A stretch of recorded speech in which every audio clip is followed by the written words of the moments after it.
Hey everybody, and welcome back to Marvel Champions Experience. Remember, I would always appreciate it if you consider liking this video. If you really like this content, please think about subscribing. It really helps out the channel. And last but not least, please drop a message down in the comments below. Let me know if you liked what you saw, if you didn't like what you saw, if you'd like to see me make something in specific, hopefully if I have time. But please, I would always appreciate a like, a comment, and subscribe. And before we start, a quick apology. I've been a bit MIA. I've just told my buddies as well that work is crushing me, so I haven't had time to really get up here and make some content. I've been playing a lot of other solo games to just lighten the load for myself. But we got some new packs, and I still love this game, so I'm still looking forward to checking these out. And we're gonna start today with Silk. I have Silk. I have Shuri over here. Big shout out to the Complete Strategists, who I am not affiliated with at all. I just go there during my breaks at work to pick up my Marvel Champions stuff in Manhattan. So thanks, Complete Strategist, for always being the best. All right. As per usual, I have... Oh, this usually has a seal here. Does it not? Oh, it still does. As per usual, I've actually not looked at any of these cards. So I'm going to be doing a first-hand impressions of these. I really like going into things surprise. I like not knowing anything. I don't watch trailers for movies anymore. I don't want to know the things before they happen. So I didn't see any spoilers. Any of the cards are in here. I don't even know what her abilities are. So we have our little poster here. That'll get put to the side. And we're going to crack her open. Let's see. I have my replacement nail to help open it up. And here we go. What do we got with Silk? Let's see. All right, I'm going to start her on her alter ego side. So, and this is me pretending like I actually remember how to play this game. No, I'm kidding. All right, so we have a 3 recovery, which is a slightly tiny bit weak. A little under average. I would say average is 4 for the most part. She's a genius, that opens up a lot of other cards. Hand size of 6, health of 10, so that's pretty average. If there are 4 more tucked cards here, discard all but 4 of those cards. So she can tuck cards, and if she switches here, she has to discard down to 4. Discard a card tucked here, draw 2 cards. All right, so this helps with card draw. All right, let's see how we tuck those cards. 1, 2, 3 line. Don't hate it, kind of love it. Love this 3 defense. Web Warrior. If there are more than 4 tucked cards here, discard all but 4 of those cards. Okay, so no matter what, she can only have 4 tucked cards. Silk Sense response. After you defeat a minion or a side scheme or resolve a treachery card, tuck it under here. From the encounter discard pile. Okay, so she's going to be taking the enemy's cards and tucking them under here. Then she's going to try to flip, and then she's going to discard those to draw more cards. All right, I see what she's doing. I see what she's bringing to the table. All right, so here are her specific 15 cards. Let's see what she can do. We have 2 copies, Smooth as Silk, 0 cost event. Choose an enemy or a scheme in play. Discard cards from the top of the encounter deck until a card from the same encounter set as the chosen card is discarded. Tuck that discarded card under Silk. Okay, so I don't know. I have Taskmaster right here to my left. So basically, I choose a Taskmaster's scheme, right? Then I discard cards from here. Once the same encounter set is said, I discard that card under Silk. I don't hate that. I don't love it, but I don't hate it. I have to see it in play. Some people surprise me by actually getting things into play. So off the top of my head, maybe but it says scheme, right? A scheme. Okay, so it has to be a scheme. Choose an enemy or a scheme in play. So I was thinking standard to try to remove the Shadows of the Past stuff, but you can't do that. All right, that's fine. So we have 3 copies of Swingin' Silk Kick. Okay. Hero action, attack, deals 7 damage. You may discard a card tucked under Silk from the same enemy encounter set as that enemy. If you do, this attack deals 2 additional damage and gains overkill. Got it. We're playing Smooth as Silk. We're calling out a Taskmaster card, right? We're grabbing one of his cards, putting it in under us, playing Swing Silk Kick. Then we're going to get some overkill and 9 damage card. Pretty good. Now I see how it's coming together. And what does she do again here? After you defeat a minion or a side scheme or resolve a treachery, after you defeat, so that we can swing that under here. So basically, you don't even have to play this Smooth as Silk card. You can do this, right? Maybe there's like a, I'm just Taskmaster's to my left. If you defeat a Taskmaster minion, right, or one of his side schemes, or what Taskmaster's treachery cards, that'll be under Silk. Then we can play this, so you don't even need the Smooth as Silk to get that to work. Wall Crawl. Remove 2 threat from a scheme. Remove 2 threat from a scheme. Choose a scheme. You may discard a card tucked under Silk from the same counter set as the chosen scheme to remove 3 threat from the chosen scheme. All right. So she's going to be really dependent on getting specific cards tucked under her. We have player side scheme, 0 cost. 4 to remove this. Alter Ego. Exhaust your identity. Remove 2 threat from here. Any player may trigger this ability. Okay. When defeated, the Cindy Moon player looks at the top 2 cards of the encounter deck. My reading just stopped. And tucks one of those cards under their identity. Okay. I mean, it's fine. Gets a little control over the encounter deck. We have Albert Moon, 2 cost support. Alter Ego action, so we have to be an Alter Ego to use this. Exhaust Albert Moon, choose the top card of the encounter deck. Sorry, tuck the top card of the encounter deck under Cindy Moon. Or heal 1 damage from Cindy Moon for each card tucked under her. Yeah, this Albert Moon's pretty good, especially like you can swap over to Alter Ego. And if you have him, you don't have to waste your exhaust to heal. J. Jonah, 3 cost support. Alter Ego action. Exhaust this card. Search your deck and discard pile for Get the Scoop. Okay. And put it into play. That's our player side scheme. Action. Exhaust this card. Remove 2 threat from a side scheme. All right. So you kind of...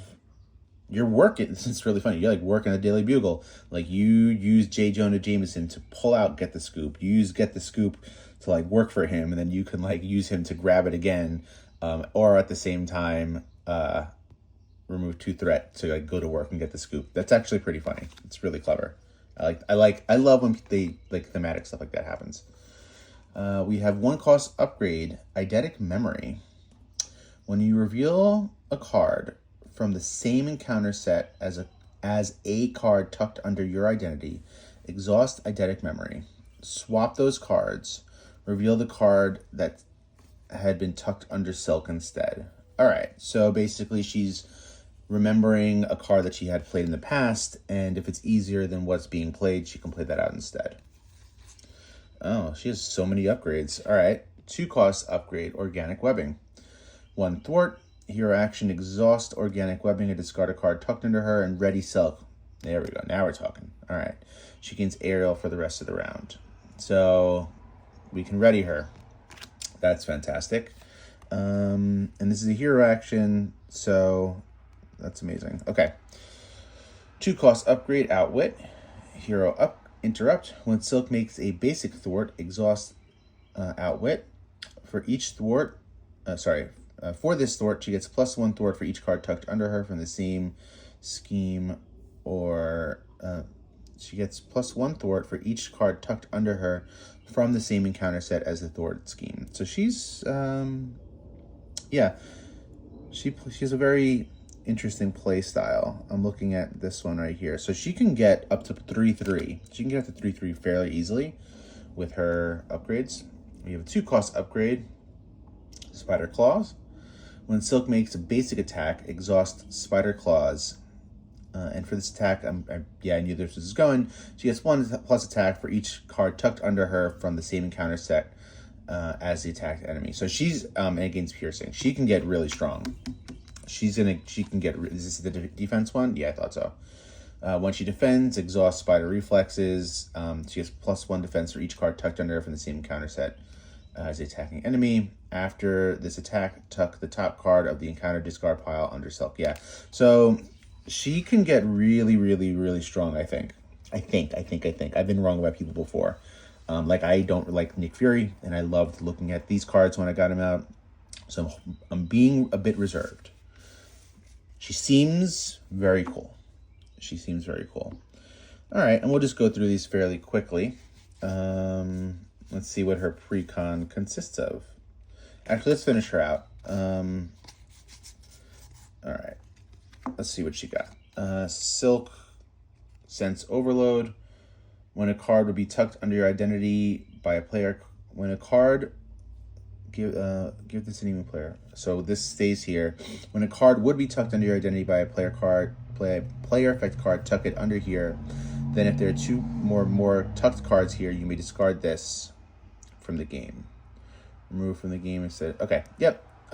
Discard this card. Got it. So she can't tuck cards while this is out. You tuck X amount under here. You either discard it, or if you get 3, remove from the game. I don't like going over these because it's kind of boring. But we have Morlun as her nemesis. There we go. All right, and now we're going to take a look at her pre-con. It looks like it's a protection deck. We have the Scarlet Spider, 3-cost ally, 1 thwart, 1 attack, 2 consequential with 5 health.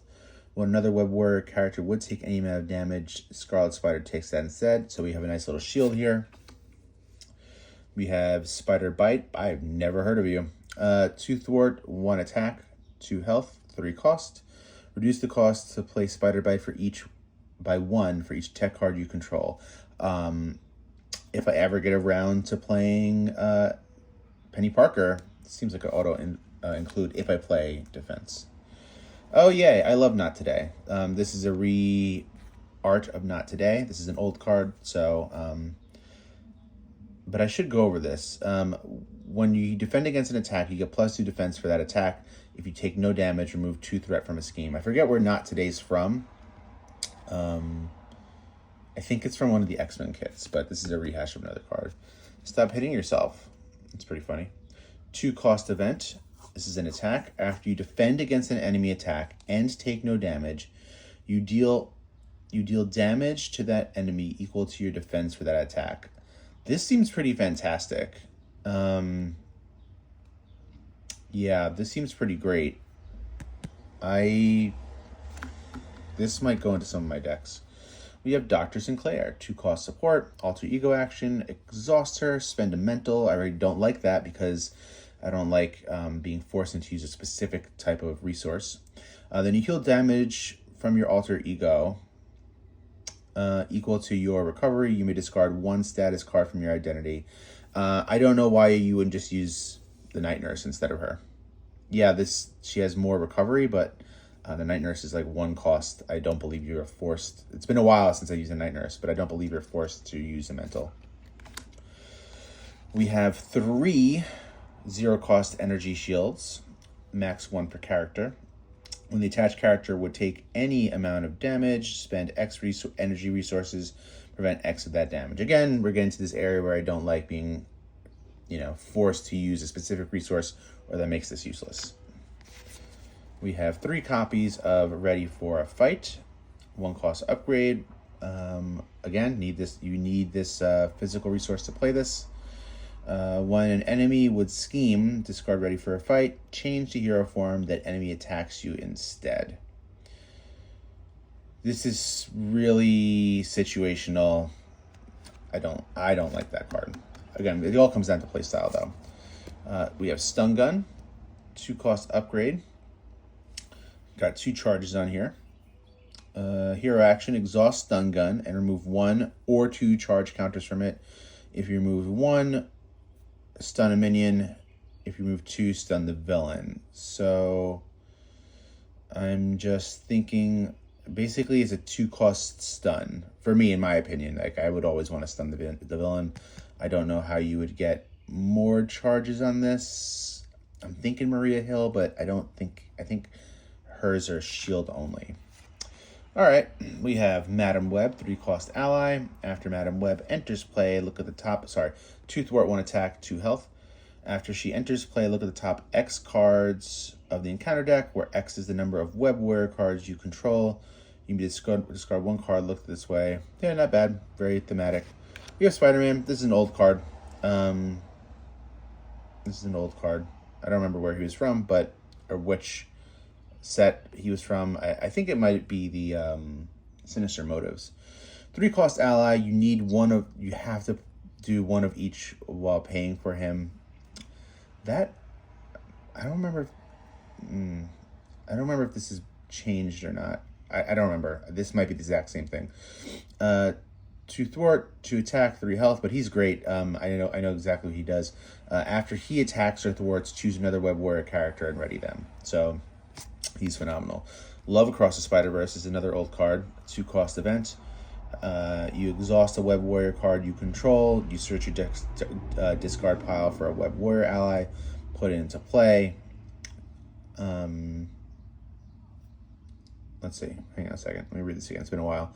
Exhaust a Web Warrior card. So exhaust a Web Warrior card you control, right? Search your discard and deck pile for a Web Warrior ally and put it into play.